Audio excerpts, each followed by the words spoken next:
Je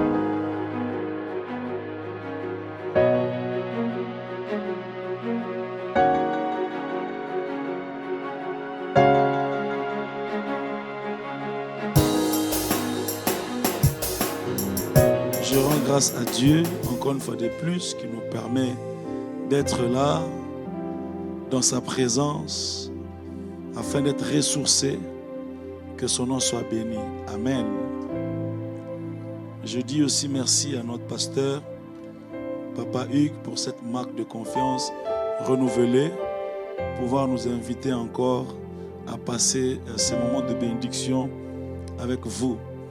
Et en ce jour assez particulier, je voudrais aussi apporter mes encouragements à maman Solange, qui avait perdu son père, et aujourd'hui, c'est le jour de l'enterrement. Ce n'est pas facile. Que le Seigneur fortifie la famille et qu'il les encourage. Et nous savons que le Dieu qui prend, il est aussi celui qui essuie les larmes, qu'il les fasse pour toute la famille au nom de Jésus. Amen, amen. Merci à Papa Gauthier et merci à tout le monde. Amen. Nous voulons continuer dans notre pensée de assis dans le temple. Le but est de nous affermir et de nous faire comprendre que le Dieu qui nous a sauvés, qui nous a placés dans le corps du Christ, dans l'Église universelle, il nous a également placés dans une église locale pour un but précis, pour nous former, pour nous préparer, pour nous enseigner et pour faire de nous réellement des lumières du monde. Et ce soir, notre intervention aura deux parties. La première partie, nous allons parler de la prière. On va prendre l'exemple de Anne qui montait dans le temple pour prier. Et l'une des raisons pour laquelle le Seigneur nous dispose une église locale, c'est pour que nous puissions non seulement apprendre à prier, mais que nous puissions aussi prier. Prier les uns les autres, prier, nous aiguiser mutuellement. Et la deuxième partie, nous allons encore récupérer notre thème, notre texte de base, et nous allons souligner quelques vérités attachées, n'est-ce pas, à cette belle histoire de la multiplication des pains. 1 Samuel chapitre 1er, c'est l'histoire de Anne. On va prendre quelques versets par-ci par-là, mais pour un début, je vais insister sur le verset 12. 1 Samuel chapitre 1er, le verset 12. Comme elle est restée longtemps en prière devant l'Éternel, comme elle est restée comment? Longtemps en prière devant l'Éternel, Élie, le sacrificateur, observa sa bouche. Le deuxième texte, c'est Luc chapitre 9, c'est notre texte de base pour toute cette année. Luc chapitre 9, à partir du verset 12. Comme le jour commençait à baisser, les 12 s'approchèrent et lui dirent: renvoie la foule, afin qu'elle aille dans les villages et dans les campagnes des environs pour se loger et pour trouver des vivres, car nous sommes ici dans un lieu désert. Jésus leur dit: donnez-leur vous-même à manger. Mais ils répondirent: nous n'avons que 5 pains et 2 poissons, à moins que nous n'allions nous-mêmes acheter des vivres pour tout ce peuple. Or, il y avait environ 5000 hommes. 5000 hommes. D'autres passages disent que 5000 hommes, sans compter les femmes et les enfants. Je ne sais pas pourquoi. Ce n'est pas gentil. Sans compter les femmes et les enfants. Jésus dit à ses disciples: faites-les asseoir par rangée de 50. Ils firent ainsi, ils les firent tous asseoir. Jésus prit les pains et les 2 poissons, et levant les yeux vers le ciel, il les bénit, puis il les rompit et les donna aux disciples afin qu'ils les distribuassent à la foule. Tous mangèrent fut rassasié et l'on emporta 12 paniers pleins des morceaux qui restaient. Père, nous sommes là devant ta parole qui est glorieuse, ta parole qui ne change pas, qui relève, qui restaure. Laisse que cette parole trouve la place dans nos cœurs. Donne-nous les mots les plus simples pour pouvoir les communiquer. Et surtout, Saint-Esprit, donne-nous la force de pouvoir la mettre en pratique dans le nom puissant de Jésus. Amen.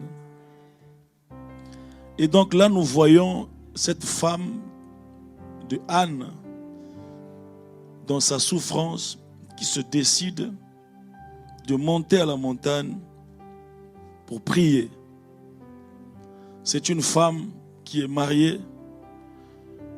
Elle a un mari et donc l'aspiration d'une femme mariée, c'est d'avoir des enfants, de fonder une famille. Et voici qu'elle est dans l'élément qu'il faut, mais elle ne réunit pas toutes les conditions de l'élément qu'il faut. Et ça pose de multiples questions. Heureusement que c'était une femme assidue au temple et attachée à la prière. Et la Bible dit, comme elle est restée longtemps dans la prière, dans la présence de Dieu. C'est une femme qui montait souvent en prière. Et la Bible dit qu'elle montait à Silo. Certainement, c'était un peu plus loin que là où elle était, mais elle se décidait d'aller quelque part pour prier. Et la fois passée, on a parlé de l'église locale comme ce point sur cette terre où Dieu nous plante pour notre croissance, pour notre édification et pour que nous puissions être aiguisés afin d'être utiles aux autres. Afin d'être utiles aux autres. Nous avons dit que Dieu est un Dieu qui est partout. Il est omniprésent. Mais parfois, il prend plaisir à ne pas parler partout. Il y a un endroit où tu arrives là, la bouche de Dieu s'ouvre et tu l'entends. Il y a un endroit où tu arrives là, la provision de Dieu s'ouvre et tu reçois ce qu'il faut. C'est pourquoi la Bible dit que Dieu avait disposé un corbeau pour nourrir Élie là au torrent de Kérit. C'est-à-dire que dans son omniscience, dans sa toute-puissance, Dieu a mandaté le corbeau et lui a donné une adresse précise, un lieu précis. Le corbeau qui porte la provision d'Élie ne connaît pas une autre adresse. Il ne connaît pas un autre endroit. Il connaît que le torrent de Kérit. Et lorsqu'il arrive là-bas, s'il ne trouve pas Élie, le problème n'est pas Dieu. Le problème, c'est que l'homme n'est pas là où il fallait. Moi, ma prière est que cet endroit, cette église, soit le lieu de notre provision, soit le lieu de notre rencontre avec notre miracle, dans le nom puissant de Jésus. Et Anne savait cela. Il dit, je monterai, j'arriverai juste dans le temple, je prierai et je prierai encore et encore jusqu'à ce que quelque chose va se passer. Et pendant que Anne se décide de prier, il y a plusieurs obstacles à sa prière. Il y a plusieurs obstacles à son assiduité dans les choses de Dieu. Il y a plusieurs obstacles qui l'empêchent d'être assise au temple pour continuer à chercher la face de Dieu jusqu'à ce qu'elle aura la solution à ses problèmes. Le premier obstacle, ça s'appelle Pénina. Quelqu'un dit avec moi Pénina. Et pourtant, Pénina signifie perle. Elle ne reflète pas son nom. La Bible dit au verset 6 de 1 Samuel chapitre 1er, le verset 6 et 7, sa rivale lui prodiguait les mortifications pour la porter à s'irriter de ce que l'Éternel l'avait rendu stérile. Et toutes les années, il en était ainsi. Chaque fois qu'Anne montait à la montagne de l'Éternel, Pénina la mortifiait de la même manière. Alors elle pleurait, elle ne mangeait point. Elle la mortifiait. Vous savez, il y a des gens qui savent mal parler. C'est-à-dire, mieux vaut qu'il te frappe au lieu qu'il ouvre sa bouche pour te parler. Il y a des gens, ils libèrent quelques paroles, ça reste dans ton cœur pendant des années. C'est le type de Pénina.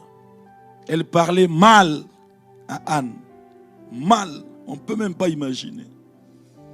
Du genre, tu auras tout ce qu'il faut, mais tu n'auras pas d'enfant. Du genre, on ne sait pas ce que tu as mis dans ton ventre. Et voilà que Dieu t'a privé. Du genre, on ne sait pas ce que tu as fait dans ton passé, mais ça te poursuit jusque dans ton mariage. Ces choses-là n'ont pas d'effet dans la vie de quelqu'un ce soir. La Bible dit, si quelqu'un est en Christ, il est une nouvelle créature.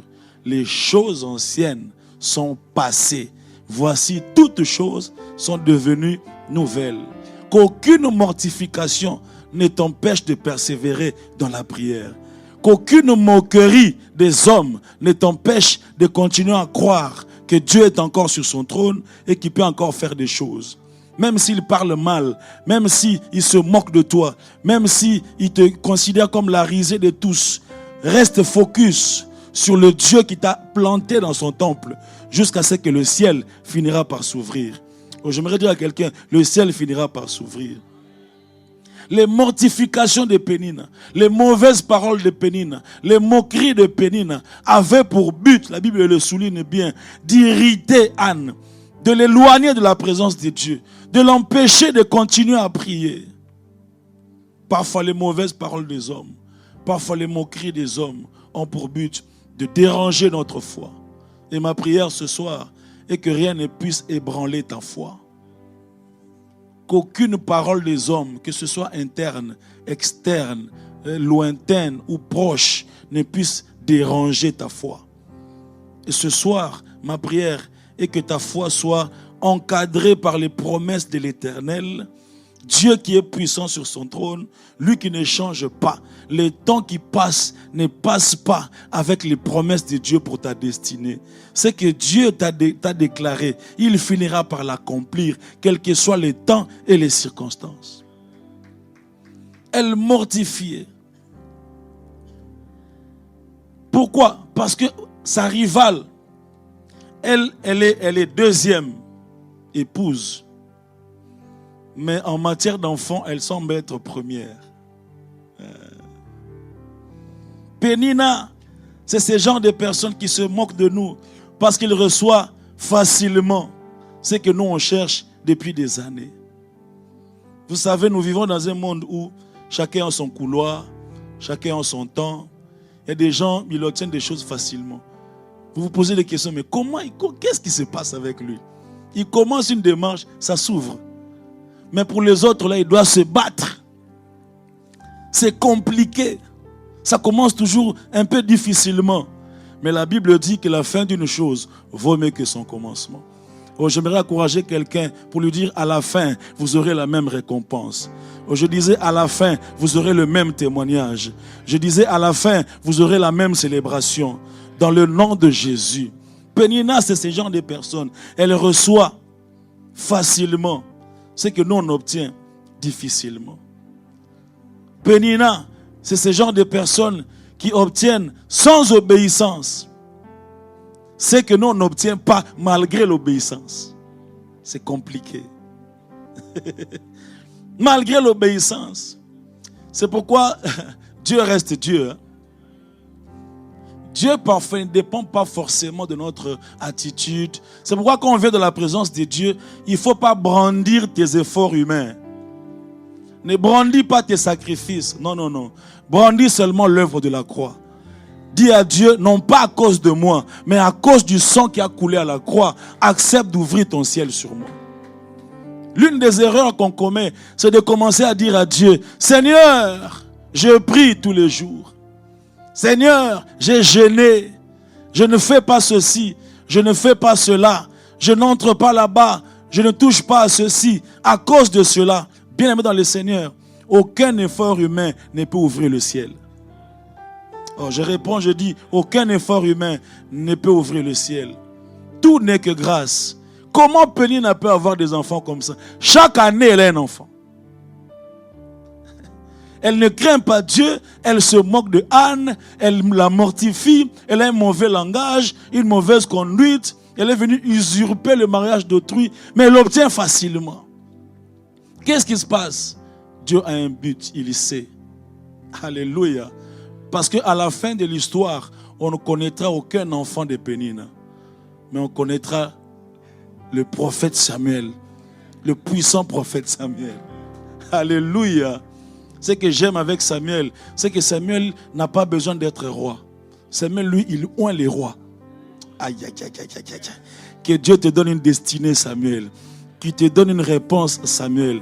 Que tu reçoives un mariage, Samuel. Que tu reçoives une ouverture, Samuel. Parce que Samuel, c'est ce genre de personne, il oint David. David règne. Et il oint Saül plutôt. Saül règne. Et puis Saül est déstabilisé. David vient. Il oint encore David. Et il vit avec les règnes de tous ces rois-là. Ça, c'est ce qu'on obtient dans la prière. J'aimerais dire à quelqu'un, n'arrête pas de prier.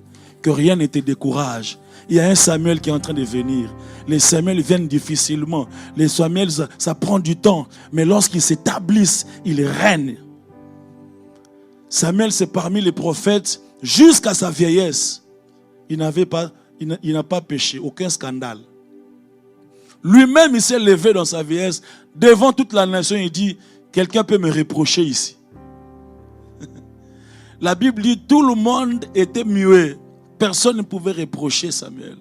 Tout simplement parce qu'il est le résultat des prières de quelqu'un qui était assis dans le temple en train de chercher quelque chose. Et c'est ma prière pour toi ce soir. Que le Seigneur te fasse grâce d'obtenir quelque chose. Lorsque tu le regardes, tu dis ça, c'est la grâce de Dieu. Pénina, il vise la destruction de la foi. Pénina veut nous pousser à nous rebeller contre Dieu, à murmurer, à nous inquiéter, à abandonner même la foi. Heureusement. Le deuxième obstacle à la prière de Anne, c'est son mari, Elkana. J'aimerais dire, c'est l'amour de son mari. Écoute ce que son mari lui dit. 1 Samuel chapitre 1er, le verset 8.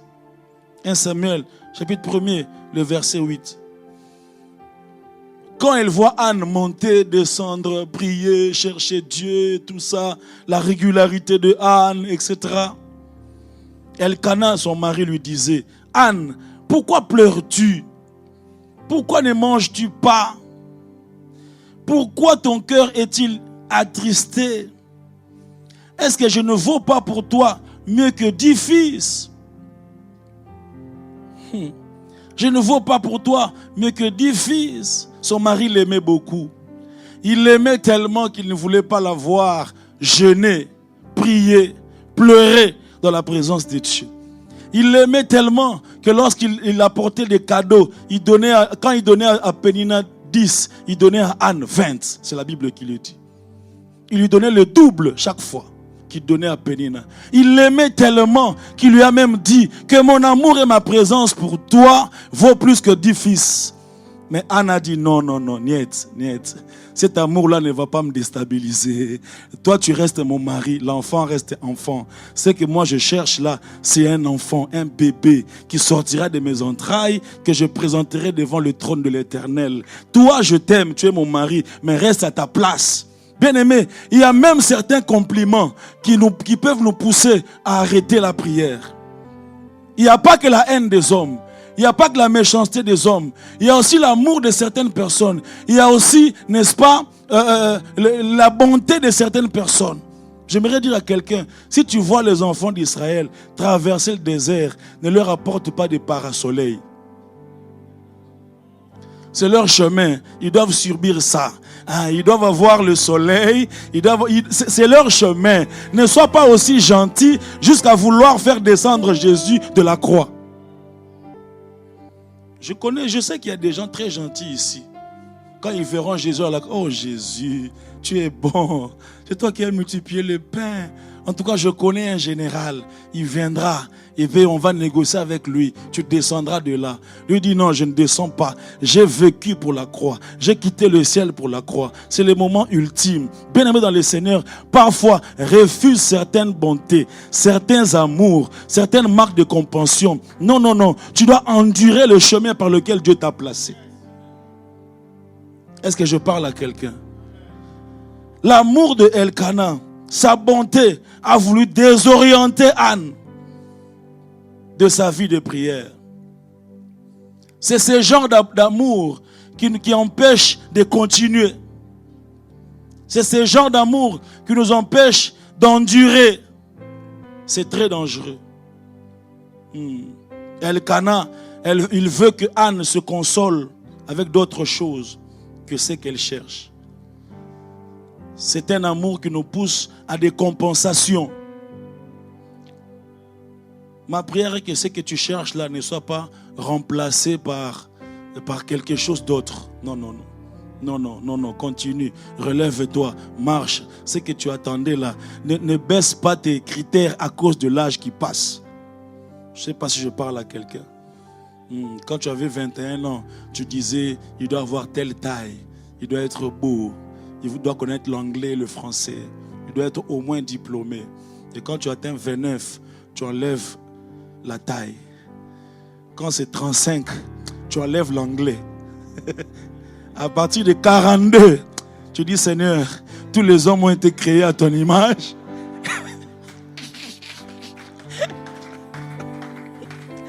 Aide-moi, pour toucher quelqu'un, dis-lui, ne baisse pas les critères, ne baisse pas les critères.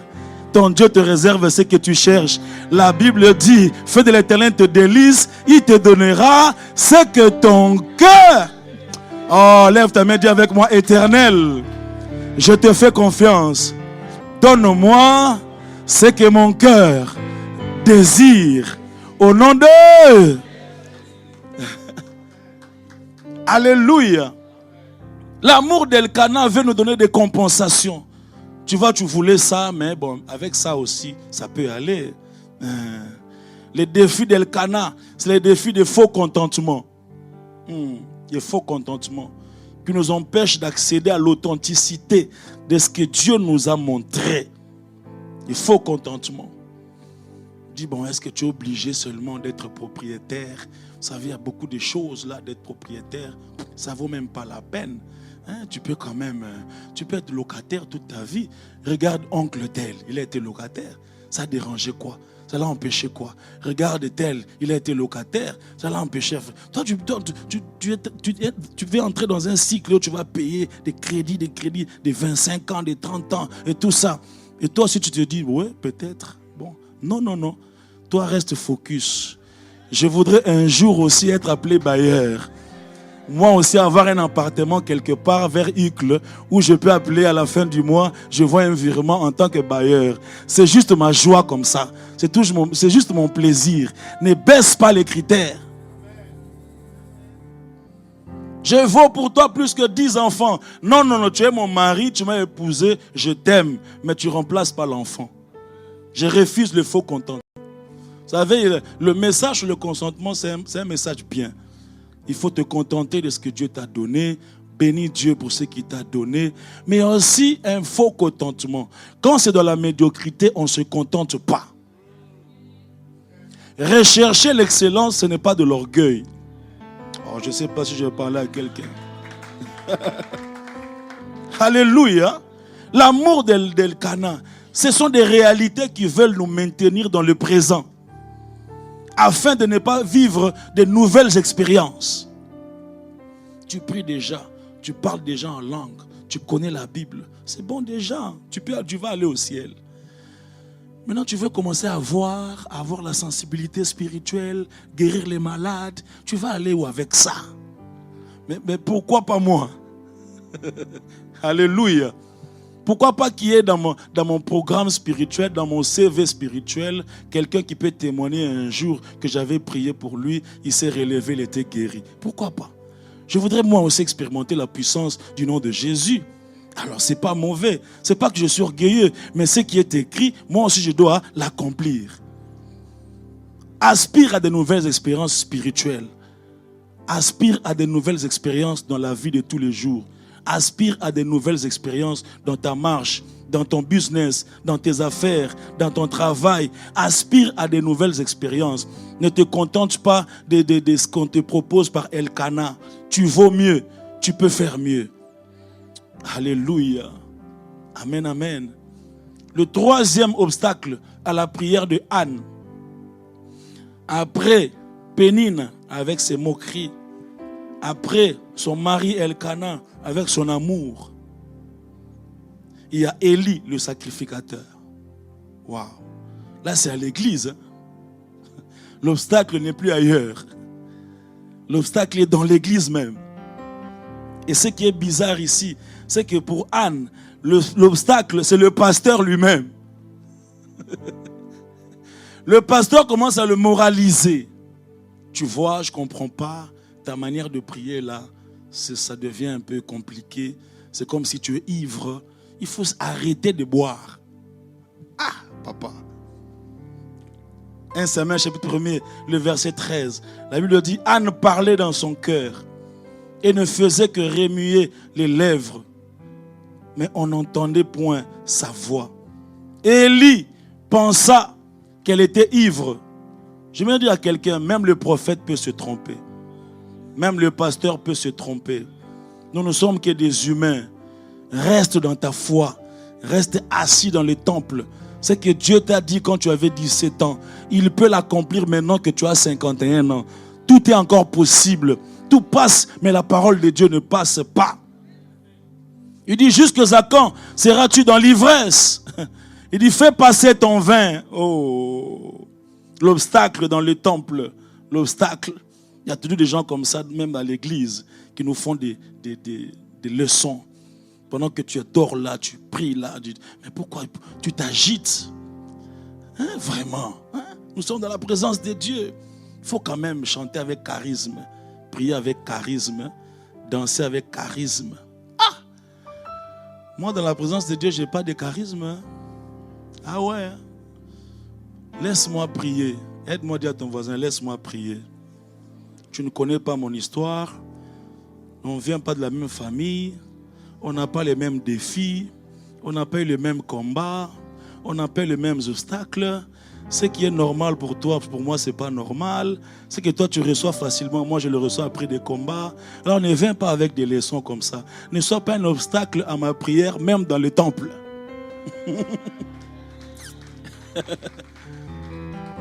Alléluia. Et l'obstacle de Élie, c'est un grand obstacle dans la prière de Anne. Parce que Élie est une personne importante dans la vie de Anne. C'est lui le pasteur. C'est lui qui l'enseigne. C'est lui qui a les paroles de bénédiction pour elle. Et j'aime Anne, malgré que son prophète, son pasteur s'est trompé un peu. Elle est restée dans ce temple-là. Elle n'a pas changé d'église. Ah ouais. Elle n'a pas changé de pasteur. Elle sait qu'il y a un côté humain qui peut se tromper, mais il y a un côté divin qui restera à l'appel de Dieu. Vous savez, nous, les francophones, on est trop intelligents. On est un peu trop... On réfléchit trop. Parfois, ça devient un obstacle à la foi et au miracle, dans une certaine mesure. Ce n'est pas mauvais, mais dans une certaine mesure, la foi, c'est aussi une sorte de folie. Parce que nous, là, quand je dis Dieu te bénira, tu iras loin. Et puis quand ça entre maintenant dans notre obstacle de francophonie, on commence à réfléchir. Bon, ça doit quand même être réaliste. Hein. Il y a des choses qu'on ne dit pas toujours comme ça. Quand Dieu dit qu'il va me donner des millions, ça se fera comment? Vous savez, en Belgique, dans les principes des banques, pour avoir des millions, ce n'est pas les principes des banques de Belgique. C'est que Dieu a dit que tu seras millionnaire. Ah là là là là là là. Les anglophones, le pasteur, on raconte l'histoire d'un pasteur. Il déclare à une maman. La maman, sa fille était à l'hôpital. On devait l'opérer demain. Et la maman est venue prier.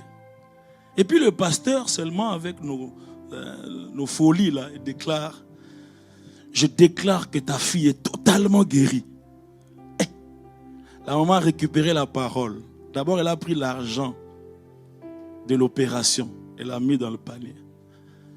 Elle retourne à l'hôpital. Elle est en train de débrancher sa fille comme ça.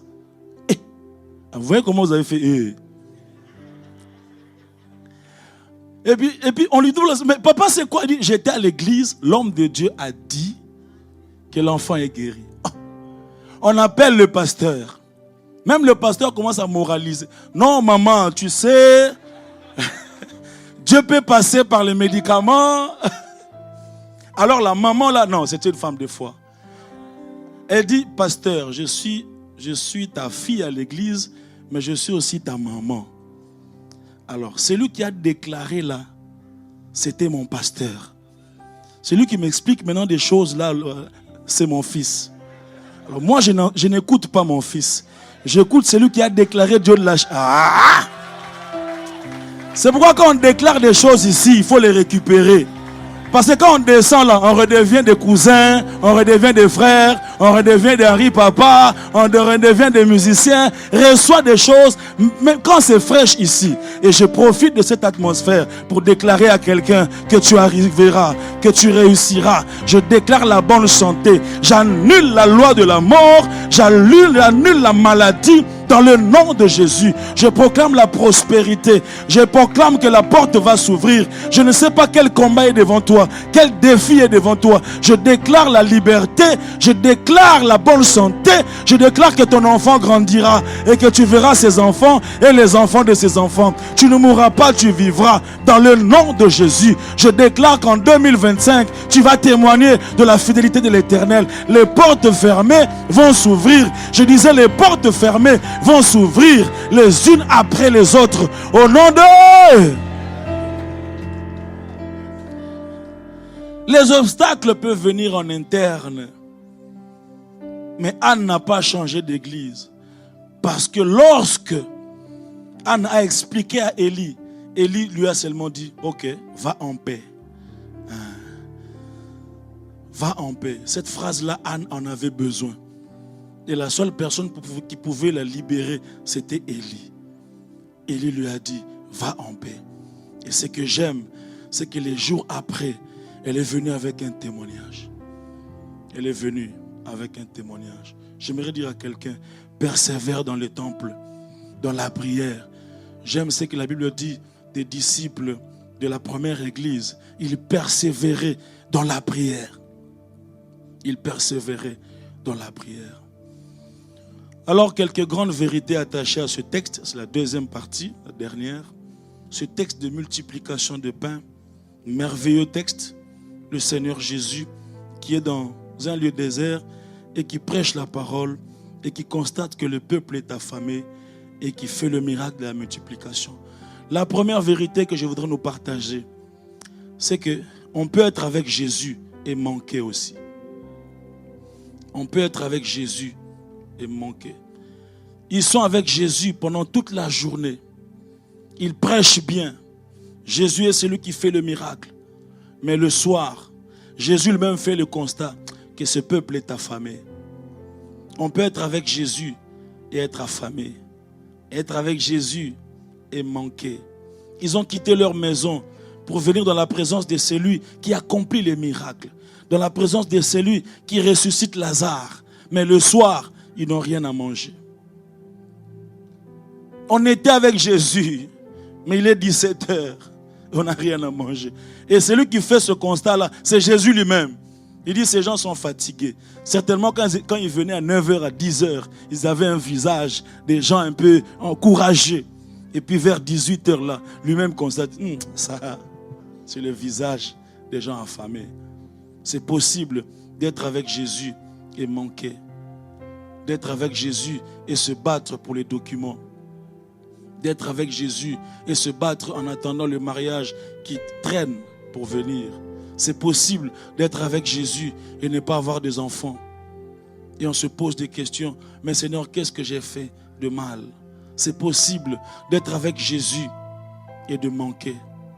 Mais ce que j'aime, c'est que le Dieu qui te permet de manquer, c'est celui-là qui va aussi te surprendre. Il ne te laissera pas partir sans avoir donné le pain et les poissons. La deuxième vérité que je constate dans ce texte, c'est que souvent, avant une grande abondance, Dieu permet un temps de sécheresse. Souvent, avant une grande abondance, Dieu permet un temps de sécheresse. Souvent, Dieu aime déployer sa puissance quand ça devient humainement impossible. Je l'avais dit le premier jour, qu'il y avait 3 obstacles dans cette histoire. Avant que le Seigneur Jésus ne dise « faites-les asseoir », il y avait 3 obstacles. Le premier obstacle, il se fait tard. Le disciple a dit « il se fait tard. À 7 heures, c'est impossible. Les magasins sont fermés, les boutiques sont fermées, les centres commerciaux sont fermés. On ne peut pas trouver quelque chose. Il se fait tard. Le temps a poussé les disciples à ne plus croire à quelque chose. Nous vivons un temps où beaucoup de gens ont cessé de persévérer à cause du temps qui est passé. Il se fait tard. Pasteur, il se fait tard.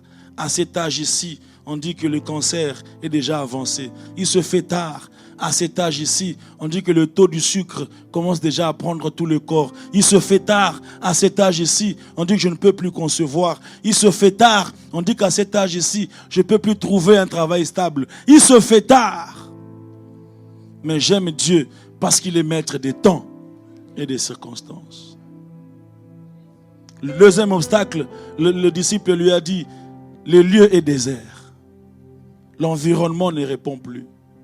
Le contexte environnemental change. Le lieu est désert.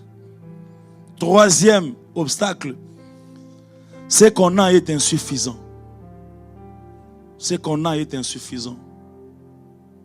André lui a dit, mais même si on a de la nourriture de 200 deniers, comment on peut faire pour nourrir 5000 hommes? 5000 hommes, sans compter les femmes et les enfants. Et on est en Israël. Quand il y a 5000 hommes, il peut y avoir à peu près combien de femmes? 7, hein? Et puis on peut avoir combien d'enfants? Parce qu'en Israël, quand on est en couple, on a au moins 12 enfants, 8 enfants. Donc là, dans le désert, il pouvait être même 11 000 personnes. Mais nourrir 11 000 personnes, mais c'est grave ça. Combien de sacs de farine? Combien de bidons d'huile, comme on dit chez nous? Ce qu'on a est insuffisant. J'aime ce que Jésus a fait. Il a pris les pains et les poissons. Et il dit, il les a levés vers le ciel. J'aimerais dire à quelqu'un, quand c'est insuffisant sur la terre, lève-le vers le ciel. Dis à Dieu, voici ce qui est insuffisant entre mes mains. Voici ce qui n'arrivera pas à nourrir. Sur la terre, c'est insuffisant, mais au ciel, c'est suffisant. Ah, j'aimerais dire à quelqu'un, la suffisance du ciel peut affecter l'insuffisance de la terre pour que cela nourrisse tous les hommes. Prends ce que tu as d'insuffisant, lève-le vers le ciel. Prends ce que tu as qui ne peut pas marcher, lève-le vers le ciel. Pourquoi? Parce qu'au ciel, il ne manque de rien. La Bible dit, au commencement, Dieu créa les cieux et la terre. J'ai toujours aimé ça. Ça dit, celui-là qui fait ça, il est en train d'expliquer ce qui s'est passé. Il dit, au commencement, Dieu créa le ciel et la terre. La logique voudrait qu'il puisse décrire le ciel d'abord, et puis après, il décrit la terre. Mais qu'est-ce qu'il lui fait? Il dit, au commencement, Dieu créa le ciel et la terre. Il laisse le ciel. Il dit, la terre était informe et vide. Alors je comprends que quand il dit la terre était informe et vide, c'est parce qu'il a constaté que le ciel avait toujours sa forme et le ciel était rempli. J'aimerais dire à quelqu'un, quand sur la terre c'est informe et vide, au ciel il y a la forme, au ciel c'est rempli. Quand sur la terre c'est insuffisant, au ciel ce n'est pas suffisant, c'est toujours suffisant. Au ciel il y a toujours une provision nécessaire. Alors prends l'insuffisance de la terre, lève-le vers le ciel. Dieu prend plaisir parfois à laisser passer d'abord la sécheresse. Et puis après, l'abondance vient après. Parfois, dans le mécanisme de Dieu, la souffrance devient la piste d'atterrissage de sa puissance. Dieu prend plaisir à ça. C'est pourquoi il ne donne pas à Abraham l'enfant quand Abraham a 35 ans. Quand Abraham a 42 ans. Il laisse vraiment l'homme s'affaiblir, entrer dans une phase d'impossibilité humaine, biologique, scientifique, médicale, matérielle, psychologique, morale, impossibilité. Alors il vient, il donne l'enfant. Pour que chaque fois qu'Abraham verra cet enfant, qu'il dise ce n'est pas ma force, ce n'est pas mon intelligence, ce n'est pas mon diplôme, ce n'est pas mes capacités. Chaque fois qu'il le verra, qu'il dise ça, c'est la main de l'Éternel. J'annonce à quelqu'un que je dis l'impossibilité est une invitation à la puissance de Dieu. Je ne sais pas ce que tu es en train d'affronter comme impossibilité. Et j'aimerais te dire que Dieu prend plaisir à ce qu'on arrive à ce point-là pour qu'il fasse les miracles. Quelqu'un dit un bon amen. Quand ça manque, alors Dieu se lève. Quand il se rend compte que c'est le soir, il pouvait faire le miracle à midi. Il dit, bon, on prend une pause. Paf, miracle. Et puis les gens mangent. Non. Il attend vraiment que c'est impossible. Le temps est passé. Le lieu est désert. On n'en a pas assez. Alors lui se lève. J'aimerais dire à quelqu'un, il se lèvera. Oh, j'ai dit à quelqu'un, il se lèvera. Vous savez, ce jour-là, Jésus, il fait un miracle quand le vin arrive à manquer. Il est là à la fête. Il sait que ça va manquer un moment. Il est là, il observe. Il dit, ces gens ici, ils me connaîtront. Je suis entré ici anonyme, mais je sortirai ici vedette et connu. C'est quand le vin arrive à manquer, à la fin, là, tout le monde a débandade. Parce que le vin, c'est le symbole de la joie dans une fête. Alors, quand le vin s'arrête, c'est fini. Jésus maintenant se lève. Quand ça manque, pour que la fête qui voulait s'arrêter puisse continuer. Je déclare dans la vie de quelqu'un, parce que Jésus est là, ta fête continuera. Oh, je disais, ta fête continuera. La fête de ton foyer continuera. La fête de ton mariage continuera. La fête de tes projets continuera. La fête de ton ministère continuera. Parce qu'il est là. Parce qu'il est là. Dieu prend plaisir, parfois, à laisser les choses devenir graves. Il vient sauver les enfants d'Israël. Alors, après 430 années d'esclavage, c'est-à-dire les siècles passent, alors il vient et dit, j'ai vu la souffrance, j'ai entendu les cris et je suis descendu. Mais parfois, tu ne l'as pas fait pourquoi? Depuis tous ces temps. Non, j'attendais que vous arriviez à ce point-là. J'attendais que vous arriviez à ce point-là. J'aimerais dire à quelqu'un, là où tu penses que c'est fini, ce n'est pas encore fini. Durant toute la nuit, alors que Pierre et les autres disciples tentaient de pécher, Jésus se trouvait là. La Bible dit, il se trouvait. Quand on dit se trouvait, ça signifie on ne sait pas quand il était là. Peut-être qu'il était là pendant toute la nuit. Il voyait comment il se battait. Il attend vraiment que ça devienne le matin. Ils sont en train de laver leurs filets. Laver les filets signifie c'est fini. Laver les filets signifie on va attendre un autre jour. C'est impossible. C'est des professionnels qui lavent leurs filets. Ils savaient où se trouvaient les poissons. Ils savaient. Mais ce jour-là, Jésus qui vient les rencontrer dans un temps d'impossibilité, c'est pour leur montrer que vous êtes des experts, mais moi je suis créateur. Là où vous êtes limité, moi je peux appeler à l'existence les poissons qui n'existaient pas. Les mêmes filets que les poissons fouillaient. À l'ordre de Jésus, les poissons ont dit, ça c'est un bon endroit, nous tous on va courir. J'aimerais dire à quelqu'un, quand il se lève, le filet se remplit. N'ayez pas peur quand ça devient impossible. N'ayez pas peur quand ça devient difficile. C'est exactement à ces moments-là que sa gloire va se déployer. Troisième vérité que je constate dans ce texte, c'est que les pains et les poissons étaient dans le sac d'un jeune homme. Quelqu'un dit avec moi un jeune homme. D'autres versions disent même un jeune garçon. Un jeune garçon. Un jeune garçon. Mais si vous regardez bien dans ce texte, on disait qu'ils étaient 5000 hommes. Sans compter les femmes et les enfants. Mais on a retrouvé le pain et les poissons dans le sac d'un enfant. C'est-à-dire celui qui n'était pas compté avait la provision pour ceux qui étaient comptés. Je ne sais pas si je parle à quelqu'un. Celui qui n'était pas sur la liste, celui qui possédait la provision pour ceux qui étaient sur la liste. Moi, je prie pour quelqu'un qui est venu en ces lieux. Ma prière est que là où tu n'es pas compté, là où tu n'es pas qualifié, là où tu n'es pas considéré, que tu apportes la provision nécessaire. Je disais que tu apportes la provision nécessaire. Là où on pense que tu n'as pas les critères qu'il faut, que la grâce de Dieu t'impose dans cet endroit-là, afin que par toi, les choses changent. Par toi, il il reçoive un miracle, que par toi l'abondance arrive. Celui qui a déclenché l'abondance, c'est celui qui n'était pas compté. Oh là là là là là là. J'ai aimé ça. Il dit, il y a ici un jeune homme. Quand on compte les gens qui étaient là, on ne compte pas les jeunes hommes. Mais c'est les jeunes hommes qui possèdent ce qu'il fallait. Il a nourri des gens qui étaient comptés, alors que lui-même n'était pas compté. Reste assis dans la prière, tu nourriras ceux qui ne te comptent pas. Tu nourriras ceux qui ne te considèrent pas. Je ne sais pas où se trouvait l'enfant. Est-ce qu'il était devant, il était au milieu, il était derrière? Est-ce qu'il jouait avec ses amis? Et on le méprisait. Mais quand ça manquait, on a commencé à...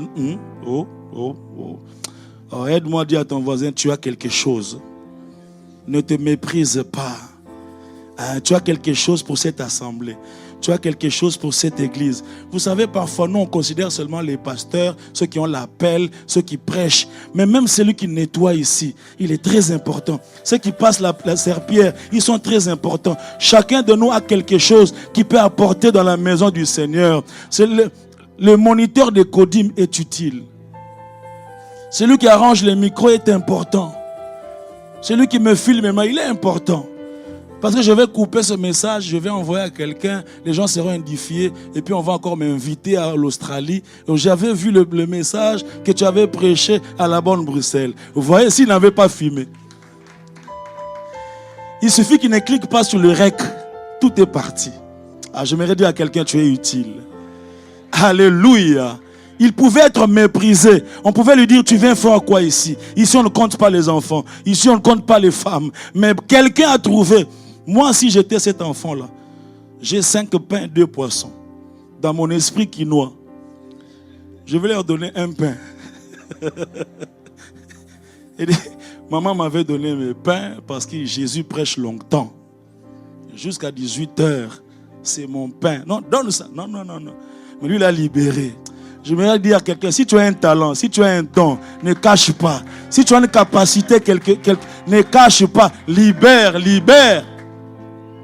Même si tu as une voiture, fais la navette même le dimanche. Va chercher quelqu'un qui est proche de toi. Vous êtes dans un immeuble avec quelqu'un qui vient ici à l'église. Mais tu le laisses chercher le métro, là où il y a même des grèves. Libère. Tu peux m'aider à dire à ton voisin, libère. Libère le don, libère la grâce, libère les talents, libère l'intelligence, libère les capacités, libère. Il y a des gens à l'église aujourd'hui qui sont... Moi, je me suis rendu compte qu'il y avait un frère, il venait à l'église et pourtant il était, comment on l'appelle, influenceur sur les réseaux sociaux. Il avait des comment on les appelle, des followers. Je dis, mais frère, toi tu as des followers. Il suffit de publier l'activité de l'église là. De prêcher Jésus et puis les gens vont venir. Toi, tu le fais seulement pour toi. Oh non, je ne savais pas. Maintenant, tu le sais. Tu es utile. Je dis à quelqu'un, tu es utile. D'une manière ou d'une autre, tu as quelque chose. Tes 5 pains et tes 2 poissons, on en a besoin ici à l'église. Quelqu'un acclame le Seigneur.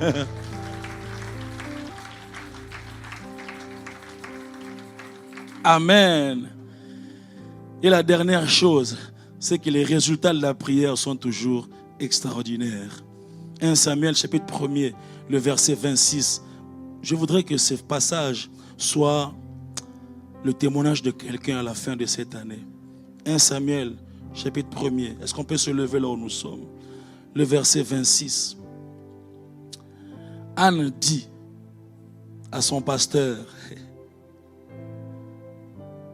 à celui qui l'avait contredit, il dit, mon Seigneur, il continue à l'appeler mon Seigneur. Si c'était nous là. Il continue à l'appeler mon Seigneur, pardon. Aussi vrai que ton âme vit, mon Seigneur, je suis cette femme qui me tenait ici, près de toi, pour prier. J'aimerais que quelqu'un, à la fin de cette année, qu'il puisse venir faire un témoignage en disant, je suis ce chômeur qui venait ici chaque mardi, chaque mercredi, chaque vendredi pour prier. Et plus loin, Anne a dit, c'est pour cet enfant que je priais. Il dit, c'est pour cet enfant que je priais. C'est-à-dire, pendant que je priais pour lui, je ne le voyais pas. Pendant que je priais pour lui, je ne savais pas s'il viendra quand, mais je priais pour lui. Je ne savais pas il aura quel visage, mais je priais pour lui. Il était dans l'invisible, mais je priais pour lui. Je ne l'avais pas encore touché, mais je priais pour lui. C'est pour cet enfant que je priais. Ma prière est qu'à la fin de cette année, quelqu'un dise, c'est pour cet emploi que je priais. C'est pour ce genre de mariage que je priais. C'est pour ce genre de miracle que je priais. Quelqu'un peut élever sa voix et dire à Dieu, je te fais encore confiance. Je sais que tu es puissant. Je renouvelle ma confiance. Je sais que même s'il se fait tard, tu restes fidèle. Oui, avec Jésus, c'est possible qu'on puisse manquer, mais on ne manquera pas pour toujours. Est-ce que quelqu'un peut lever sa voix dans le nom de Jésus?